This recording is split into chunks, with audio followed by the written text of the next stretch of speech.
Hey guys, welcome to our channel. In today's video is we're gonna learn about how to change country or location on Omi TV. So if you're actually not familiar with this platform, so you could actually discover the thrill of random video chat with Omi TV.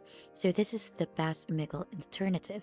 So you could actually meet new people in the webcam chat or in the free mobile app. So as you can see, you could revel in the predictability of a random chat and enjoy freedom of conversation in a free video chat app.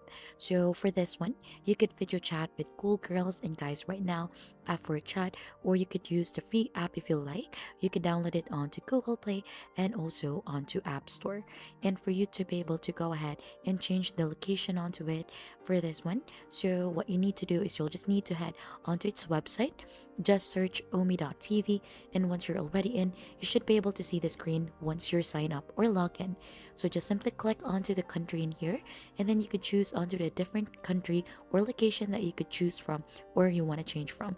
So for example, you want to go ahead and try to change it to Italy. You'll have to click onto that, and that's just basically it onto changing the country or location on Omi TV.